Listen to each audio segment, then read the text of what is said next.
Picture this: a moonlit riverbank shrouded in mist, the air heavy with the scent of damp earth and wild reeds. The soft ripple of water caresses your ears, while shadows dance just beyond sight. In this quiet, almost sacred moment, you catch a glimpse. Something moves beneath the surface, sleek and sinuous, yet eerily human in form. You blink, and it is gone, leaving only the whisper of a legend carried by the night wind. Welcome to the world of the Kelpie, an ancient Scottish creature whose name still lingers like a ghost in the folklore of the Highlands and Lowlands alike. You might think the Kelpie is your friend, a companion of the waters. After all, it often takes the shape of a beautiful horse, willing and waiting. But let me assure you, the Kelpie is not your friend. Folklorists have long wondered why this creature has captured imaginations for centuries, only to fade into obscurity as modernity crept along the riverbanks and into our minds. In the oldie world, the Kelpie was both a protector and a predator, a symbol woven into the fabric of Scottish rural life, yet something to be feared above all else. But what were these tales really about? Why did the Kelpie haunt the dreams of fishermen, children, and wanderers alike? And perhaps most puzzling, why did belief in such a creature eventually vanish, replaced by rational explanations of the natural world? This might be the strangest thing about the Kelpie, its dual nature as both friend and foe. Legend paints the Kelpie as a water spirit inhabiting the lochs and rivers, especially common in the folklore of the 17th and 18th centuries, areas like the deep lochs of Perthshire and the mysterious glens of Aberdeenshire. Its most well-known guise is that of a mesmerizing black horse, shimmering under moonlight, mane flowing like liquid night, inviting you to mount. Many tales warn that if you accepted the ride, you'd be whisked beneath the waves, never to surface again. Yet there are stories of Kelpies who offered help, carrying lonely travelers across wild waters or warning fishermen of storms. This ambivalence bends our understanding. Was the Kelpie truly a monster or misunderstood guardian? To fully appreciate the Kelpie's story, we have to travel back to a time when rivers and lochs were lifelines, and nature was as much a force to honor as it was to fear. Imagine 18th century rural Scotland. Small villages huddled near rivers, fields bordered by dense woodlands, and days ordered by the rise and fall of the sun rather than the clock. The Kelpie in this world was not just a story for entertainment but a necessary reminder. It was nature's version of a security camera, alerting those who strayed too close to dangerous waters. Parents would warn children of the Kelpie as if it were an ever-watchful, if not particularly friendly, guardian, essentially the first wetland safety patrol. This creature embodied the fear of drowning, the unpredictable power of the tides and currents that no one could fully control. One popular tale, which Catherine Briggs documented in her Compendium of British Folklore, tells of a young shepherd named Ewan who, tired from tending sheep near a sluggish river, encountered a magnificent horse by the water's edge. The horse's coat glistened with droplets like pearls, eyes flashing intelligence and invitation. "Climb on my back," it seemed to say. Despite a flicker of unease, Ewan mounted the creature, and instantly the horse plunged into the water, its skin slick as a seal's. Ewan struggled to free himself, but the creature's grip was like iron chains beneath the cold, dark surface. Just before he lost consciousness, Ewan remembered the salted bread his grandmother had given him earlier, a talisman against evil. He pressed it into the Kelpie's mouth. The creature reared, blood sprayed, and it finally released him onto the riverbank, panting and soaked but alive. From that day, Ewan became a staunch believer and a storyteller warning others. This should be no surprise. In oral cultures, stories like Ewan's were the original environmental activists, teaching respect for nature's treacheries long before we understood their science. But the Kelpie was more than just a cautionary tale. Beneath its terrifying aspect lay social commentary. This was a creature that embodied nature's unpredictable force and the precariousness of rural Scottish life. In a landscape where livelihoods depended on farming and fishing, the Kelpie represented the capriciousness of fate, the sudden flood, the unexplainable disappearance of livestock, or a loved one lost to drowning. It was also, some scholars argue, a metaphor for the wildness that lurked within human nature itself, the dark passions beneath a tame exterior. What these tales really reveal is a people wrestling with their environment and their own fears. packaged as stories that both entertained and educated. In an age before hospitals, psychologists, or social workers, the Kelpie and other creatures of folklore acted like medieval social workers. They gave the community a way to express anxiety and grief. For instance, fishermen who never returned from the loch were often said to be claimed by the Kelpie. This allowed families a narrative that balanced grief with a shred of meaning, a kind of ancient therapy session to confront loss. It's easy to imagine the slow crackle of peat fires, the gathered listeners' hushed breaths, as someone recounted such tragedies with a mixture of sorrow and awe. Yet, how did the Kelpie shift from a feared omnipresence to a fading myth? With the rise of industrialization and scientific understanding, rivers were tamed with dams and bridges, and explanations for drowning became less about spirits and more about accidents or natural hazards. The rich tapestry of belief gave way to rationalism, a process that left many folk tales as quaint anecdotes rather than living, breathing parts of community identity. The landscapes where the Kelpie once roamed freely were now mapped, surveyed, and fenced off. The mysteries that once inhabited these waters retreated into the shadows, replaced by modern swimming lessons and warning signs. Still, the story of the Kelpie has a striking modern parallel. Today, we might see it reflected in our deep, often unconscious fear and respect for things we don't fully understand: viral diseases, artificial intelligence, or climate change. The Kelpie embodies anxiety about forces beyond human control, wrapped in a familiar and arresting image. Just as communities once projected their worries onto water spirits, contemporary society projects them onto new fears. In this way, the Kelpie's tale remains surprisingly relevant, reminding us that while our circumstances have changed, the human psyche is still wired for stories that help us make sense of danger and loss.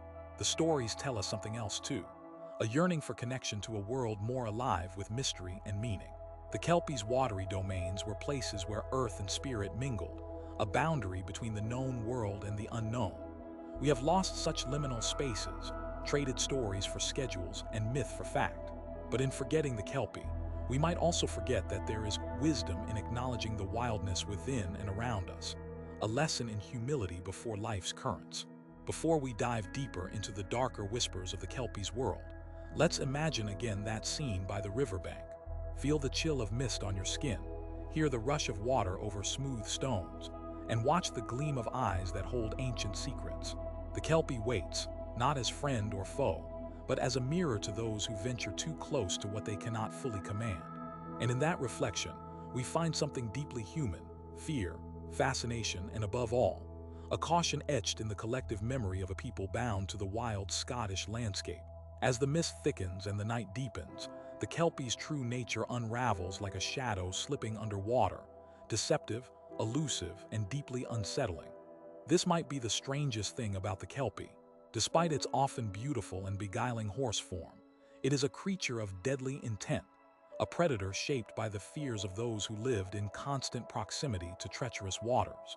Far from a companion, the Kelpie embodies the perilous unknown lurking at the edges of human understanding, a silent warning whispered through centuries. But there's more to this story, one that plunges beneath mere fright and into the very essence of the human experience. To fully grasp the legend, let's travel again to the damp, heather-covered hillsides of 18th century Perthshire, where the lochs feed into rivers twisting through dense forests and moss-laden banks. People then understood the power of water as both giver and taker of life. One of the most famous tales, recorded by Catharine Briggs among other folklorists, is that of Morag, a local woman from the quiet village of Aberfeldy. Morag was known for her kindness and cheerful spirit, often seen tending gardens along the river's edge, singing softly amidst the reeds. One evening, as twilight settled, she spied the familiar silhouette of a majestic black horse drinking from the river. Its eyes glimmered under the dying light, almost beckoning her.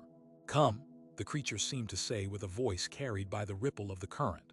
With no one around and the day's chores done, Morag's curiosity overcame caution. She stepped toward the Kelpie, feeling the cool river breeze mingle with the scent of wet bark and wildflowers. The horse bowed its head, inviting her to mount. As she settled onto its smooth back, a sudden chill ran through her veins. The Kelpie dived into the water, swiftly pulling Morag beneath the surface, the cold wrapping around her like fingers of ice. Panic surged inside her as weeds and shadows closed in. But the story does not end in despair. In those dark moments, Morag remembered a silver locket her mother had given her, etched with ancient protective symbols believed to ward off evil spirits. With trembling hands, she clasped it tightly and whispered a prayer passed down through generations. The water stilled, the grasp loosened, and the Kelpie, thwarted by the charm, released her onto the riverbank, muttering curses drowned quickly by the evening breeze. Morag emerged soaked but alive, forever changed and more wary of rivers than ever before. This should be no surprise that protective charms and rituals feature prominently in Kelpie stories, because these tales served as much more than frightful myths. They were ancient therapy sessions offering strategies for coping with a world both beautiful and brutal. The Kelpie in this acts like nature's version of security cameras, a force both watching and judging, reminding communities to respect the boundary where life's fragility and nature's power collide. But the Kelpie was more than just a threatening specter. Behind the terrifying stories lay a nuanced cultural symbol, a reflection of the unpredictable forces that shaped highland and lowland life. Folklorists like Briggs and Sir Walter Scott suggest that the Kelpie also represented the sudden, inexplicable tragedies so common in rural Scotland. Flocks lost overnight, drownings in deceptively calm waters, or the heartbreak of those who vanished without a trace. In this way, the creature personified not only physical danger, but also the psychological turmoil that comes with confronting loss and chance. It mirrored the wildness not just of the landscape, but the human soul grappling with an indifferent universe. Imagine the crackling of a peat fire in a humble Highland cottage, the scent of burning wood and the warmth cutting through the chilly air, as an elder recounts the Kelpie's deeds to attentive grandchildren. These stories, often recounted during long winter nights, were a form of communal mourning and warning, a medieval social work that turned grief into caution and terror into survival knowledge. When a fisherman failed to return or children wandered too close to the water, the Kelpie became the collective voice of anxiety and sorrow, helping communities navigate pain and uncertainty. Yet there is a shadow behind even this cultural function. Why did the Kelpie and creatures like it gradually recede into obscurity, becoming little more than bedtime stories or curiosities in folklore books? The answer lies in the sweeping tides of change that came with the Industrial Revolution and the Enlightenment's March of Reason. As rivers were bridged, locks charted, and nature increasingly tamed by engineering, the mysterious forces lurking within the waters became explainable. Accidents replaced by science, spirits replaced by safety measures. The Kelpie, once a living omen, became a ghost of a ghost, fading like mist in morning light. Communities no longer needed to look to the shadows for messages of danger. They had signs, life jackets, even swimming lessons. The function that folklore served was overtaken by progress. The stories tell us something else, though. In losing the Kelpie, we have lost something profound. This creature's realm, where earth meets water and spirit meets flesh, was a liminal space of mystery, a portal connecting people to the raw forces of life. Today, our fears are dressed differently. Viral pandemics, unpredictable technology, climate disasters. But the root feeling remains. The anxiety of the uncontrollable, the sorrow for what slips away beyond our grasp. The Kelpie's warning is timeless, reminding us that no matter how advanced our world becomes, there are depths we cannot fully plumb and forces we cannot fully master. In the modern age, some artists and storytellers have attempted to revive the Kelpie's legend, bringing it into new light. Sculptors have imagined the creature in bronze, its powerful form emerging from mist without menace, inviting reflection rather than fear. Writers have reinterpreted the Kelpie as a tragic figure, a victim of misunderstanding rather than inherent evil, symbolizing humanity's complicated relationship with nature. These reinterpretations reveal our deep, perhaps unconscious, desire to reconnect with a world still alive with magic and meaning, even if only through stories. But what should we take away from the Kelpie today? Perhaps it is a lesson in humility, knowing that the natural world, no matter how domesticated, always holds shadows where ancient forces dwell. Perhaps it is an invitation to respect those boundaries, both external and within ourselves, where wildness and safety, reason and mystery coexist uneasily. And above all, perhaps it is a call to remember that stories like the Kelpies are not simply fictions from the past, but living echoes of human experience, cut from the same fabric that weaves our fears, losses, and hopes. Before we close this journey, let us return once more to the riverbank under moonlight. Imagine, if you will, the soft lapping of waves against worn stones, the whisper of night wind through reeds, and the sudden gleam of eyes just beneath the surface. The Kelpie waits, not out of malice, but because it is bound to its place in the world, to a deeper order we barely understand. It holds a mirror to our own fragile nature, demanding respect, warning against hubris, and preserving within its dark depths the memory of a world where humans lived in constant dialogue with mystery. So the next time you find yourself near a quiet river or a still loch when the mist rises like a cloak, listen closely to the silence. Feel the weight of ancient stories pressing against the air. Stories of a creature that is not your friend, but a guardian of wild truths. And perhaps in those moments, you might rediscover a trace of the Kelpie's old magic, not fear but respect, not distance but connection. We have lost something precious in forgetting these tales, a lost language of the land and water that once shaped how we saw ourselves and our place in the world. As you walk away from the water's edge, carry with you a piece of that gift, a story to share, a memory to guard, a question unanswered. Because in this age of certainty, the Kelpie reminds us that mystery still flows beneath the surface, waiting to be acknowledged by those brave enough to see beyond the calm.